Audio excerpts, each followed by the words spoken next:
temos aí o ano inteiro meses temáticos que são voltados à reflexão a respeito de alguns temas. Maio, por exemplo, a gente já tem aí tradição mês das mães, mês das noivas, e a gente tem também o Maio Amarelo do trânsito, mas tem também, o que talvez seja um pouco menos conhecida essa iniciativa, o Maio Bordô, que é voltado à conscientização, à discussão sobre cefaleia, a famosa dor de cabeça que todo mundo acha que é comum, que não tem problema nenhum, e que esse ano vem com o mote aí, 3 é demais, quer dizer, 3 episódios de cefaleia seguidos ao longo de 3 meses seguidos, se preocupe. Para falar sobre esse e outros assuntos relacionados aí à saúde da cabeça das pessoas, eu tenho o prazer de receber mais uma vez o Dr. Carlos Henrique, neurologista. Que honra ter você aqui de novo, seja bem-vindo. O prazer é meu e a honra é minha também. Muito obrigado pelo convite. Já estava com saudade da gente conversar e saber como é que... Eu também fico com saudade de vir aqui, me chame sempre. Achamos, com certeza uma exploração total. Obrigado. Todo mundo acha que dor de cabeça não é nada, aquelas coisas tipo resfriado. A dor de cabeça não é nada. Não é bem isso, né? Não. Realmente é inclusive preocupante para a gente como as pessoas não dão muito valor para a dor de cabeça. Deixo passar, tomo um comprimidinho, eu vou ali e até a ênfase que algumas propagandas na televisão dão para dor de cabeça, tinha uma que caiu um comprimido em cima da pessoa, mate essa dor de cabeça. Não é por aí, né? Realmente, pelas estatísticas, 90% da população mundial vai ter uma dor de cabeça de alguma forma leve na sua vida. Então, é 90%, 7, 8 bilhões de pessoas, 90% vai sofrer de alguma dor de cabeça em algum tempo. Tudo bem, mas dentre essas dores de cabeça, existem dores de cabeça de doenças muito graves e existem dores de cabeça de doenças que não são graves, mas incapacitam. Né? Então, existem 2 tipos aí de problemas que a gente tem. Você não dá bola, isso é uma doença gravíssima que pode te levar à morte. E você não dá bola e aquilo for aumentando, e de repente você não consegue ir para a escola, você não consegue ir para o trabalho, e isso te atrapalhar muito na sua vida, a qualidade de vida que você tem. Então, dor de cabeça é uma coisa séria. E as pessoas muitas vezes subestimam e têm preconceito com a dor de cabeça, né? Isso é só uma dor de cabeça. Você está doente? Não, eu só estou com dor de cabeça. Não. Não, dor de cabeça não é desculpa para isso. Quer dizer, existe até um certo preconceito aí no tratamento da dor de cabeça, né? Você falou bem aí do lado do empregador, né? Que daí chega o empregado com aquele testado de dor de cabeça, como você falta por dor de cabeça. Só quem teve, por exemplo, as crises de enxaqueca. As crises de enxaqueca podem ser altamente incapacitantes.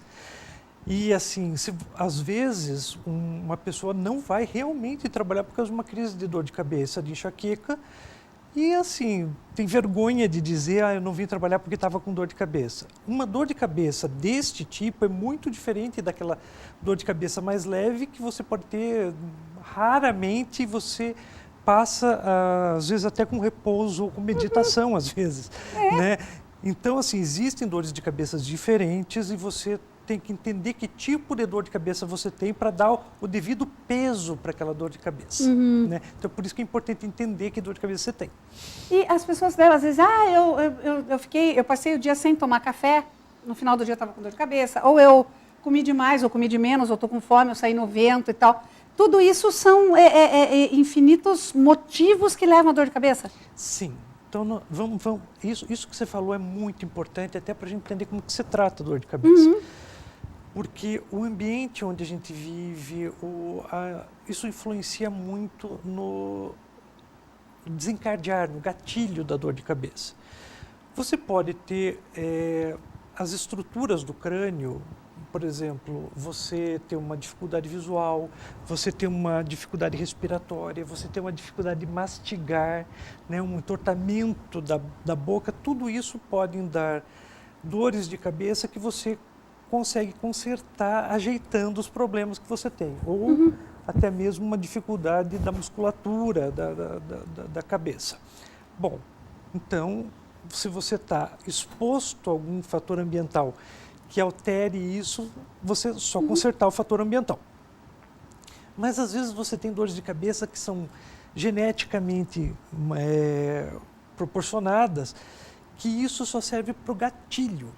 Ah, tá. Tá, então assim, você tem uma dor de cabeça que você já vê que várias pessoas na tua família já têm aquela dor de cabeça. Uhum. E daí você nota que quando você come algum tipo de alimento ou quando você se expõe a algum tipo de circunstância, você começa com aquela dor, né? Então isso é diferente. Você tem uma dor de cabeça, um processo que se inflama em alguma parte do crânio, mas que ela é desencadeada por alguma coisa. Então isso é diferente, né? Então são tratamentos diferentes, são coisas diferentes. Né? A enxaqueca é assim. Né? A enxaqueca é um tipo de dor que não é tão comum, mas você sabe que tem muita gente que tem enxaqueca. Né? E a enxaqueca, ela tem gatilhos. Né?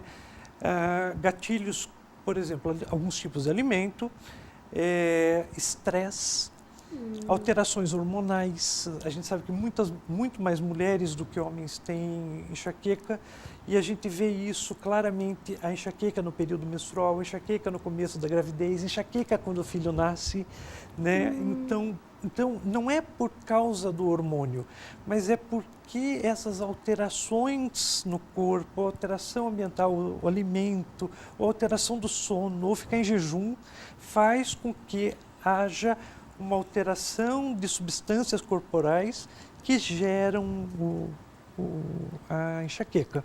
É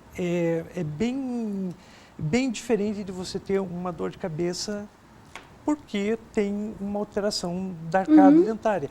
E se você, por exemplo, tem a predisposição a ter uma enxaqueca, alterações também da arcada dentária podem te levar a ter crise de enxaqueca. A enxaqueca, ela é tremendamente banalizada, né? Porque é uma doença, assim, que você tem a sensação da morte iminente, né? Você jura que você vai morrer em meia hora. Ela é incapacitada, ela é horrível. Uma crise de enxaqueca é horrível. Nós temos alguns tipos de crises de dor de cabeça que elas chegam a ser extremamente fortes. E às vezes as pessoas também deixam elas chegarem a ficar extremamente fortes. O segredo das dores de cabeça tipo enxaqueca é você tratar logo que a dor de cabeça começa. E às vezes as pessoas também vão deixando, e elas ficam extremamente fortes, e daí você perde o tempo para tratar. E daí você se entope de analgésico e também daí já não adianta mais nada. Então, mas ela pode realmente chegar. Outros tipos de dor de cabeça, como a cefaleia em salvas, as cefaleias trigêmino autonômicas, que são um outro grupo, que não é enxaqueca, elas também são benignas, mas elas são extremamente fortes, extremamente poderosas de incapacidade. E você tem que tratá-las rapidamente, porque senão você se incapacita, você vai para o quarto escuro, você começa a vomitar, e aquilo é muito incapacitante realmente. Então, primeiro tratar para não ter, tratar os fatores todos evitar os fatores que desencadeiam dor de cabeça e tratar rapidamente quando ela aparece, né, para não chegar nesse ponto. E você falou em cefaleia em salvas, em outro tipo, quer dizer, as cefaleias são tão variadas que tem inclusive a Sociedade Brasileira de Cefaleia, que é a responsável por essa campanha, né? Sim. E é senso comum, porque assim, acho que muita gente acha que toda dor de cabeça forte é enxaqueca, então não é exatamente isso. Não é. Nem toda dor de cabeça, assim, você sabe que até as pessoas acham que toda dor de cabeça forte é um tumor na cabeça. Assim, todo mundo vai consultar o Google hoje em dia e já sai de lá com certeza absoluta. Então, na verdade não é, né? Pouquíssimas dores de cabeça são tumores na cabeça, aneurismas e coisas assim. A maioria das dores de cabeça são coisas mais simples, né? Dor de cabeça horrivelmente forte pode ser uma ruptura de aneurisma, pode. Dor de cabeça fortíssima pode ser uma meningite, pode.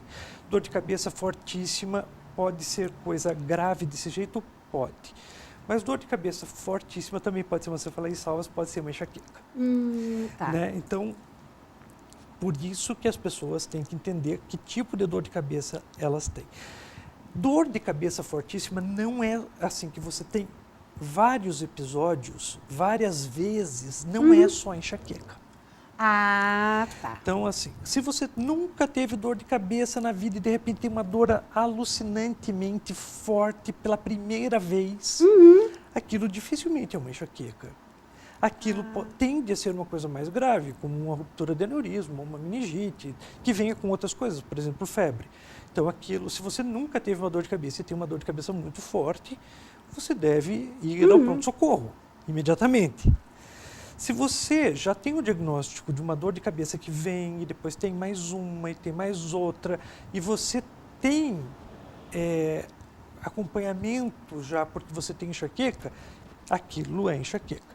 Agora, se você não tem um diagnóstico, aquelas dores que você está achando que são enxaqueca, pode não ser enxaqueca, pode ser uma outra dor crônica que não recebe o mesmo tratamento da enxaqueca. Deve você estar tomando remédios para enxaqueca e não estão funcionando.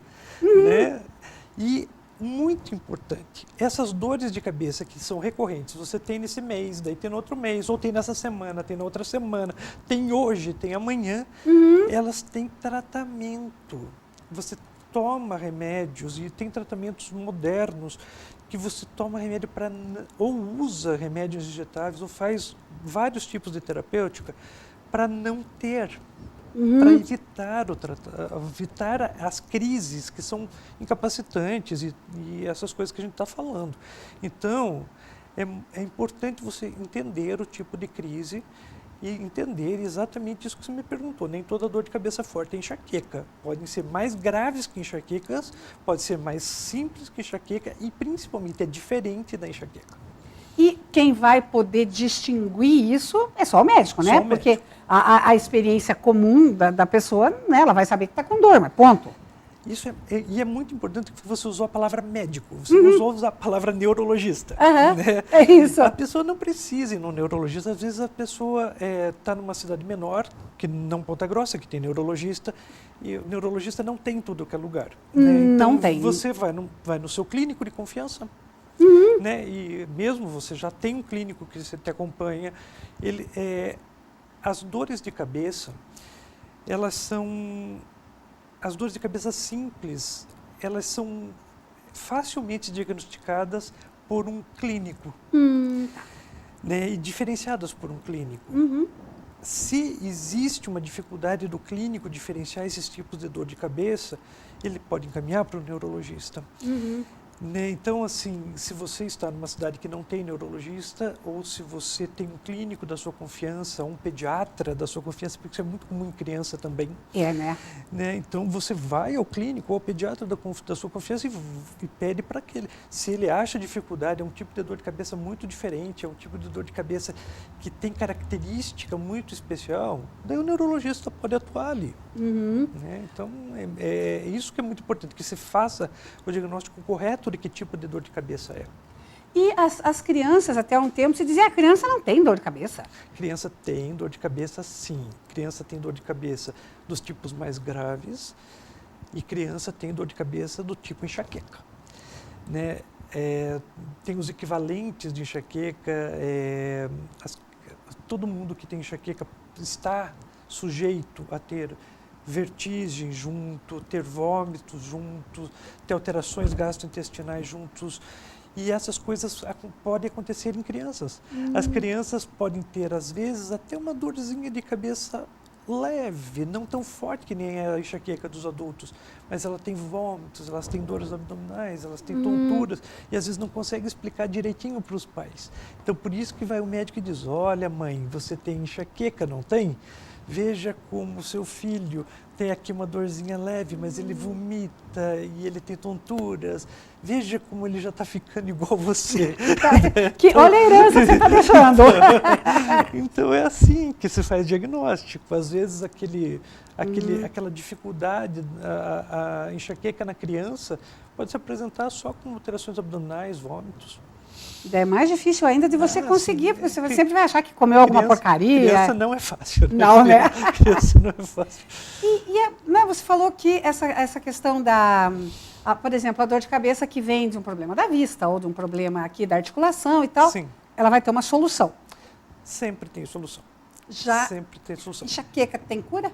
A cura é uma palavra muito difícil quando você fala com o neurologista. Né? Cura, já estou pedindo muito, né? O neurologista está muito acostumado a lidar com doenças crônicas que tem tratamento, tem controle, né? E essas doenças, assim, as pessoas vão ao neurologista às vezes, assim, mas eu vou ter que usar remédio o resto da vida. O neurologista não gosta muito de ouvir isso, porque assim, o resto da vida é muito tempo, ainda mais com a medicina que a gente tem hoje, as pessoas vivem 100 anos, né? Então, assim, o resto a pessoa tem 20. o resto da vida é muito longo, né? Então, mas assim, o tratamento sempre é longo, sempre é longo. Para quem tem dor de cabeça muito frequente, muito forte, hoje em dia porque os melhores remédios para enxaqueca, por exemplo, ainda são aqueles remédios bem antigos que a gente ainda usa, só não usa para quem não consegue por causa dos efeitos colaterais, mas hoje existem remédios bem diferentes, por exemplo, toxina botulínica, o Botox, que a gente aplica em algumas partes do crânio e da face. Tem esses remédios, os anticorpos monoclonais, que foram aprovados nos Estados Unidos no final do ano e agora no Brasil no começo do ano. Então, eles são remédios que podem ser usados. A toxina botulínica você pode aplicar uma vez e esperar um tempo para usar de novo. Esses anticorpos monoclonais também são assim. Mas os remédios via oral, você tem que usar ele por um tempo e você não necessariamente vai ser por anos, mas vai ser por bastante tempo. Né? E assim, às vezes, você vê a pessoa e vê que ela tem enxaqueca. Daí você começa a medicação. Daí você diz, você vai no dentista arrumar todas essas alterações dentárias que você tem. Você vai no oftalmologista para arrumar essas dificuldades, vai botar um óculos, né? E você vai tratar essa alergia respiratória que você tem. Então, tira a cortina do quarto, tira o gato da casa. Então a pessoa assim, fica menos estressada, durma melhor. Então, até a pessoa arrumar tudo, identifique os alimentos que te faz mal. Às vezes, a pessoa demora mais tempo para arrumar tudo isso do que o tempo que a gente estava prevendo para ficar com remédio. Às vezes, a pessoa vai ter que ficar com mais tempo de remédio porque ajeitar essas coisas todas é mais demorado do que a gente imagina. Tá. E não adianta eu querer tirar o remédio e a pessoa ainda estar com a arcada dentária torta. Ela vai continuar Ela vai continuar com dor. Esse nosso papo está muito bom. A gente pode continuar mais um bloco? Claro. Então, é um instante só e eu já volto. Não saia daí.